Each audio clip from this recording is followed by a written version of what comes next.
Welcome to Spinning Back Clique, where each week here at MMA Junkie, we take a spin through the biggest stories in MMA. I'm your host, Gorgeous George, and here's this week's squad.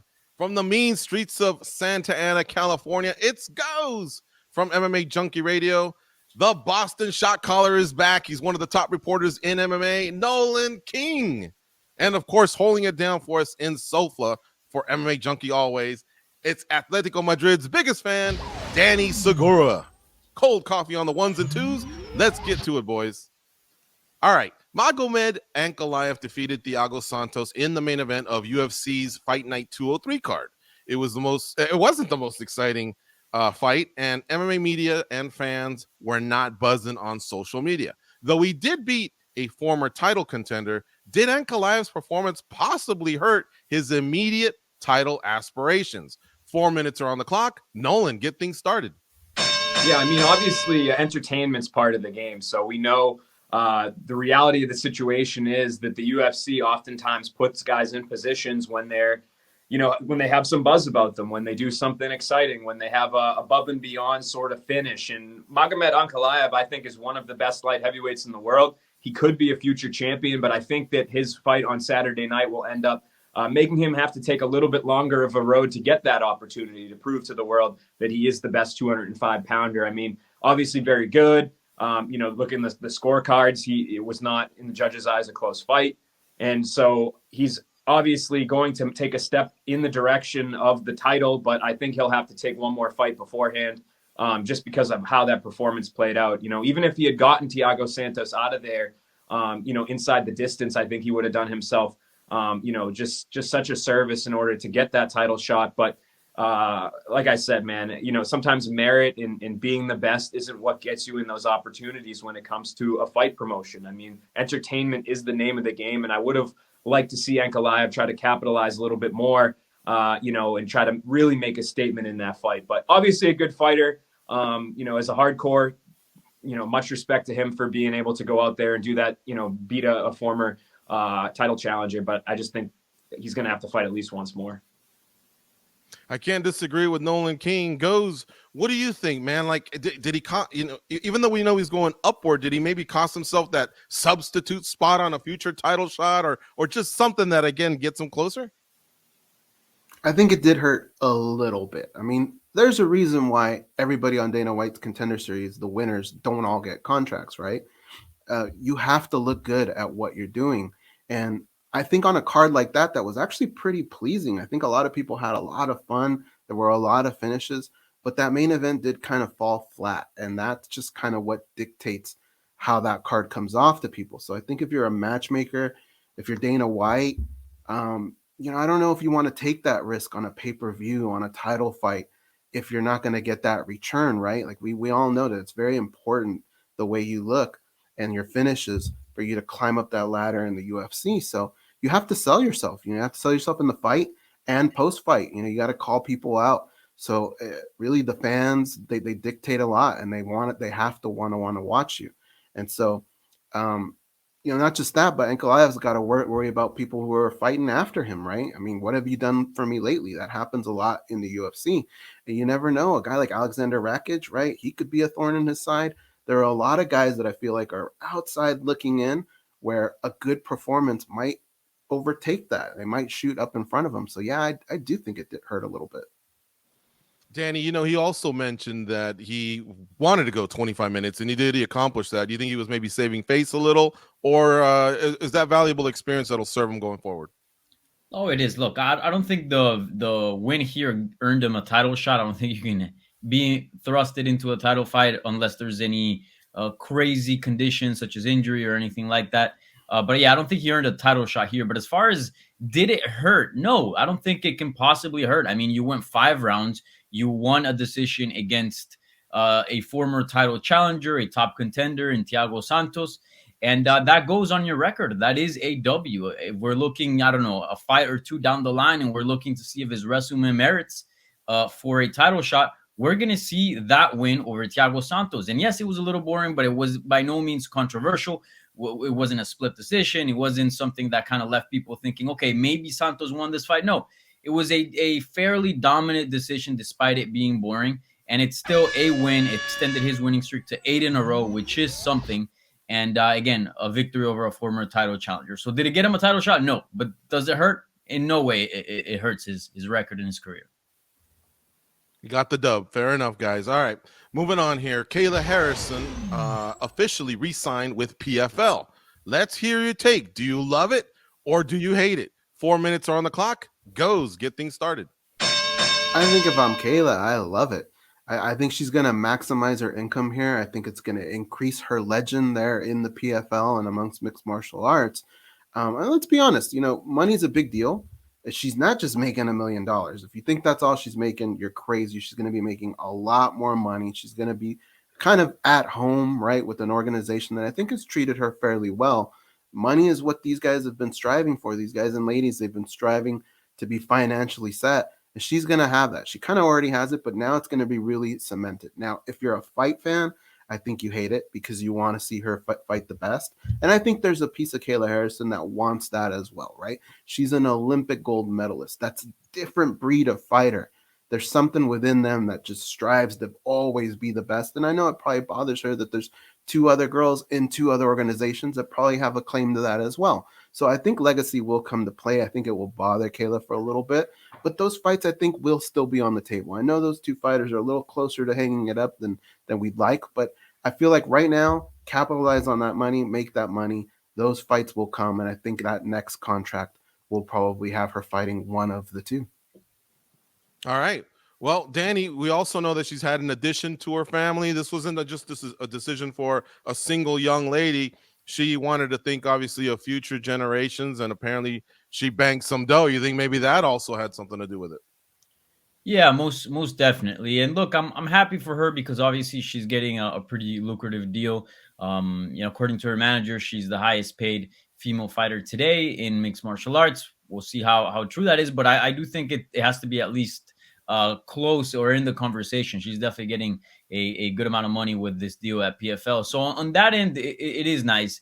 And I didn't hate the idea of her staying at PFL because I did feel that maybe she needed one more year of just experience. Remember, she's still relatively new, even though she clocks in a lot of fights during the year due to the PFL format. But I did feel maybe one more year was needed before she goes and faces off against Amanda Nunes and the Chris Cyborgs. However, this is a multi-year deal. She's 31 years old.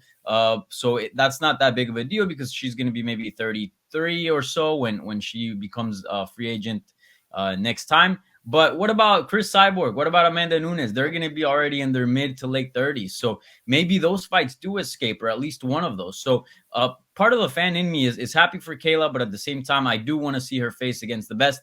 And a multi-year deal kind of might put some of those plans away, especially with Cyborg and who knows with Nunes.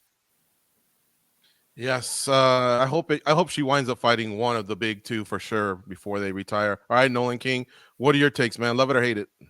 It's everything's relative, right? And I have to put myself in her shoes at times and say, I get it. I get why she took the deal. I mean, she's obviously getting paid. The fights might not be the type of fights, obviously, that she's going to get elsewhere if she were to sign with the UFC or Bellator. But I have 2 hats that I wear personally. One of them's a fan hat. One of them's a media member hat. And I would say with both those hats on, I don't like it. I mean, we've seen this time and time again. I want something, my media hat wants something new. I want to see some big storylines. I want to see, something to talk about. And for my fan hat, I want to see how good Kayla Harrison is. I want to see her take on the best, take on the big fights, fight the fights that are going to make people really buzz, make it stand out that weekend. We talk about how much MMA there is in the world. Her versus Cyborg or her versus versus Amanda Nunes.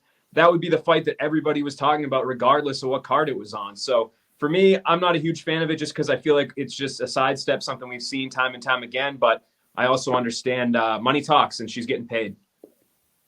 Definitely, yeah. Whatever the PFL's legal team did, where they had the ability to match, they might be the MVPs of this whole free agency period.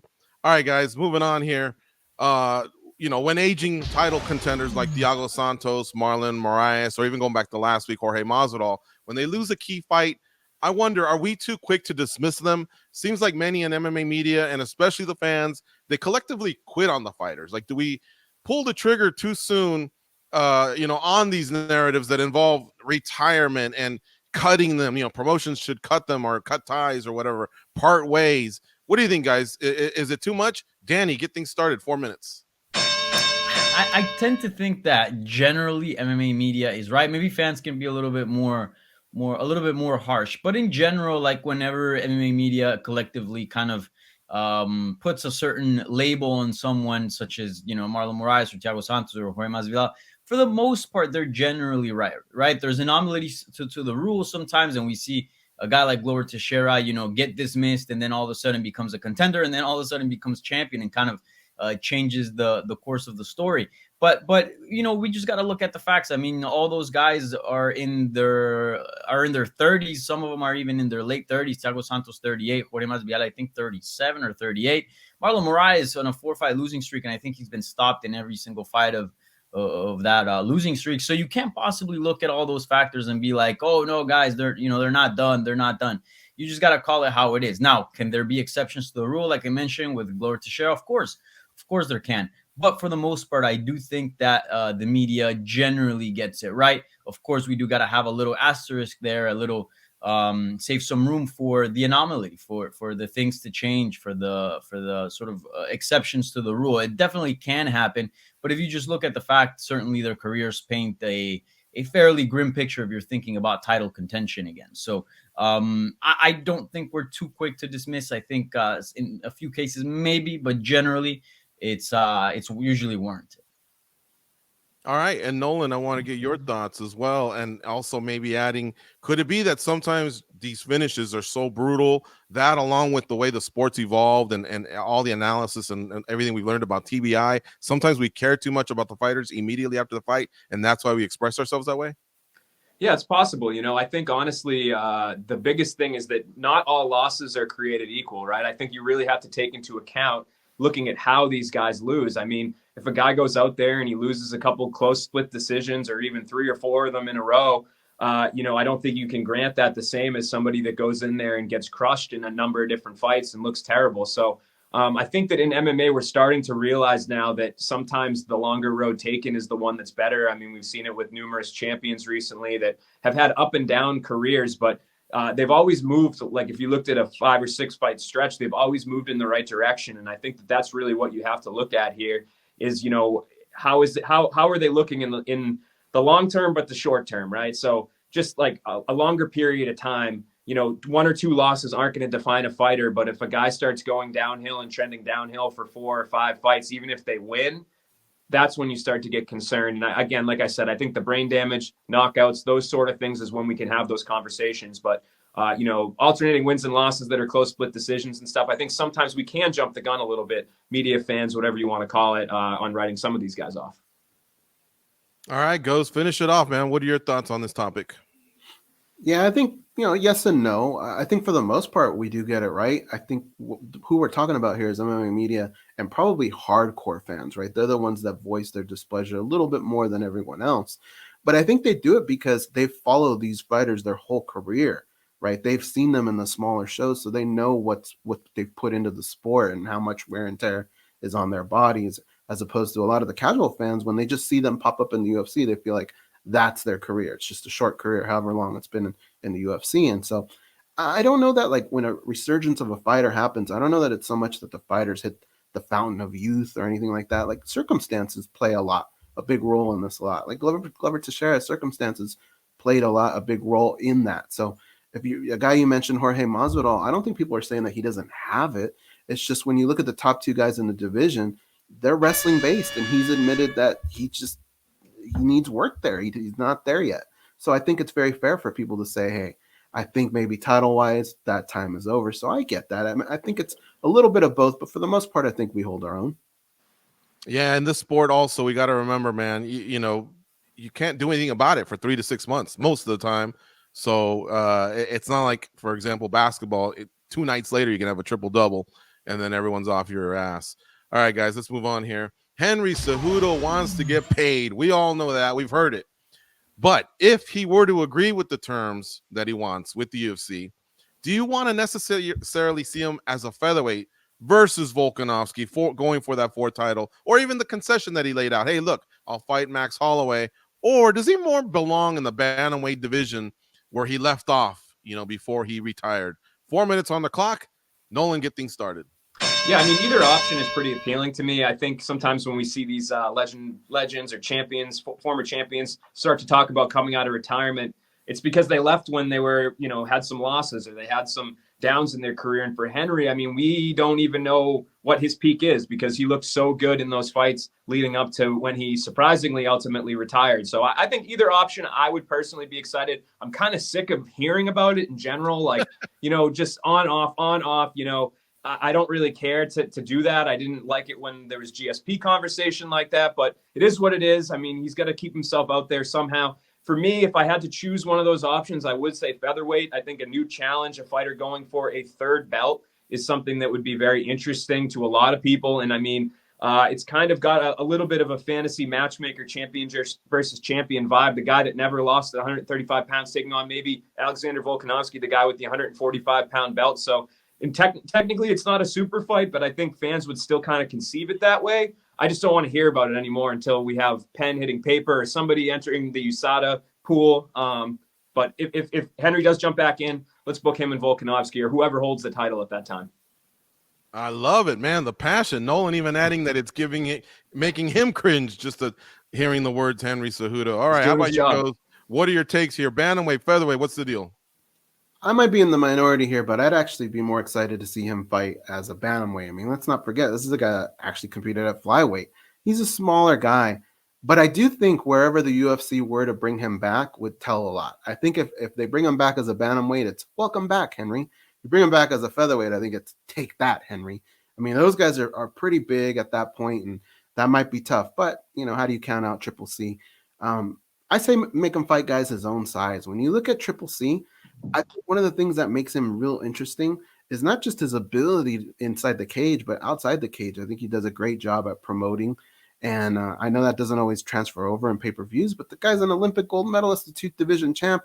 If you're not selling pay-per-views, I don't know that that's on him. That's got to be on the UFC. They got to do a better job of promoting him. But just imagine what a back and forth on Twitter would be like between Peter Yan and Triple C. And then stylistically, maybe a matchup with Aljo, maybe some unfinished business with TJ Dillashaw. I think those are all entertaining fights. And then you have that upside that if he can kind of clear all that out, go up to featherweight and do some damage up there with some of those guys, I think there's a lot of fun fights out there for Triple C. And I'm kind of with Nolan. I'm tired of hearing it. I just want it to be done because I think it's a travesty that he's not fighting.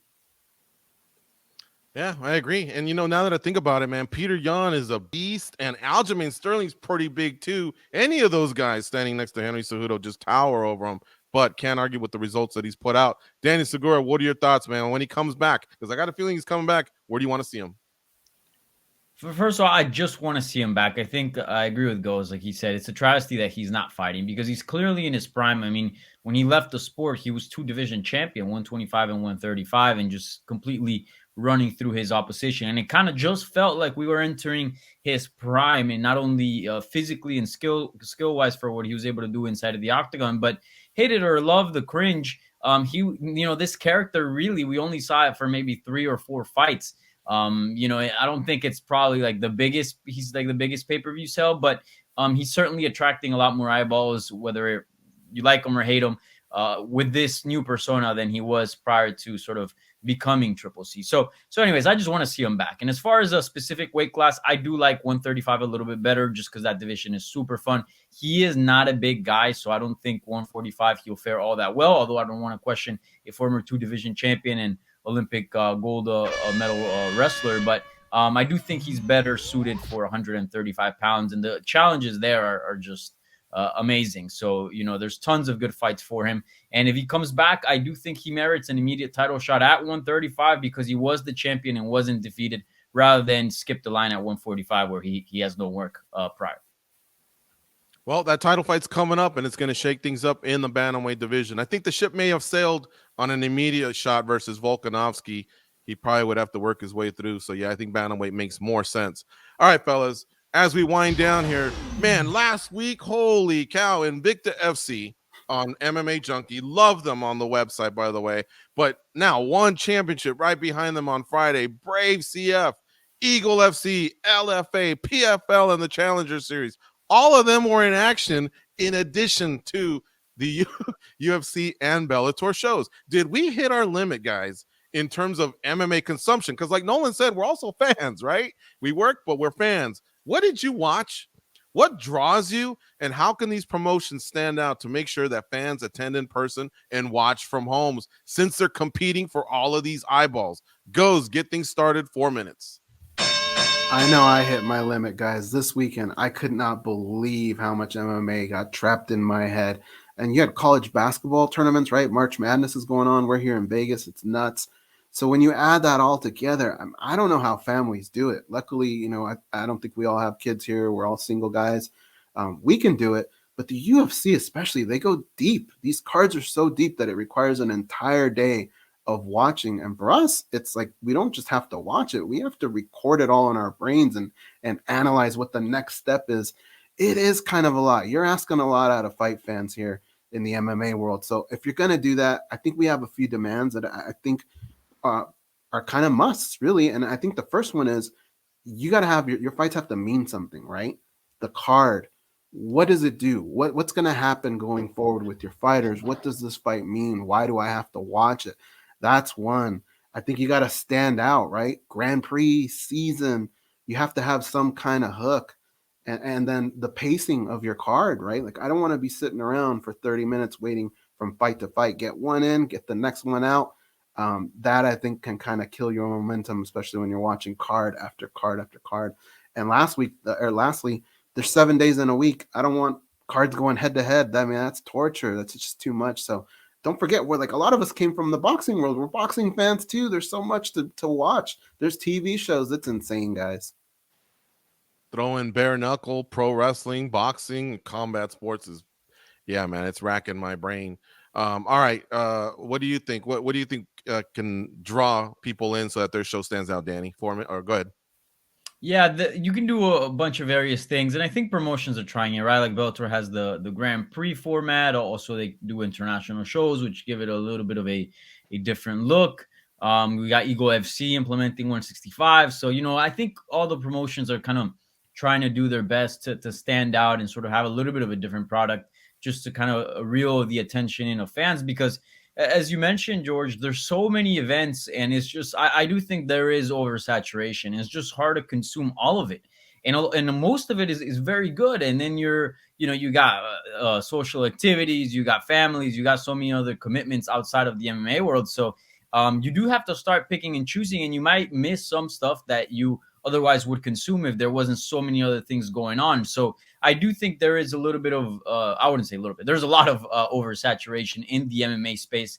There's a lot of events going on every single weekend, and it's nonstop, weekend after weekend after weekend.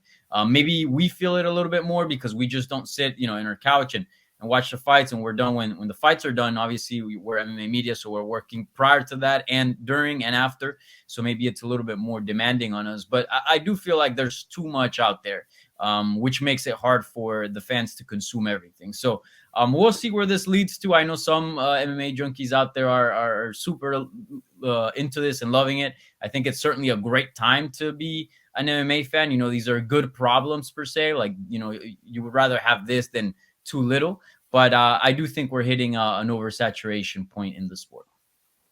The guys have brought up some good points, and Nolan, I'll let you go over if you want to, finish your thoughts here, because it's a lot. And I also want to throw in something we talked about pre-show with Cold Coffee, piggybacking on Khalil Browntree. A lot of fighters feel like they're getting kind of left out of the equation as well. Like maybe there's just not enough time to cover everyone the way, now we're talking about us doing our jobs, but is this too much that's going on right now, Nolan? Yeah, I mean, everything's relative. I think that as media members, it can be a little bit overwhelming. I think, sure, maybe sometimes it becomes a little bit, like we're going through the motion, so to speak. And sure, we can always do better at our jobs. I think that that's something that we should never put a ceiling on. Never say that these fighters are wrong when it comes to criticisms. We should analyze them, and if we can ask better questions. Yeah, sure. But I think also it is very difficult to be an expert at everybody in the sport. I mean, there's so many promotions, so many fights, so many storylines, so many changes now, right? We have lineup changes every single week, seemingly during the fight weeks for the UFC. So I would say really there's kind of a twofold thing here. One, promotions should book the best talent that they can or the best prospects that they can. And then the second one is to do something that makes themselves stand out. I mean, we've seen with Bellator, they used to book the old guy fun fights, you know. Now they seem to move away from that, and they have great talent, but they don't do anything necessarily different. There's no new ideas or something to draw those kind of casuals in. So it's a balancing act. I think that the promotions, you know, there's more competition than ever. I'm fine with these events happening, but at the same time, it does kind of bring everybody down because people just can't consume, you know, 2 or 3 events at the same time. Yeah, good stuff, guys. I think the key, man, is a main event, and then from there, previous fighters that have delivered great fights, put them on there, whether it's a rising vet or a young up-and-comer. As long as they've been exciting, they've earned that. But that main event definitely seems to be key. And, of course, this week we got a ton more to cover. The slate is full. Lots of promotions are going down. And if you want to see another knockout, check out tomorrow as Manchester United will be knocking out Danny Segura's Atletico Madrid. So that's a Tuesday affair. But like I said, there's lots to cover, and we're going to cover it all next week on the Spinning Back Clique.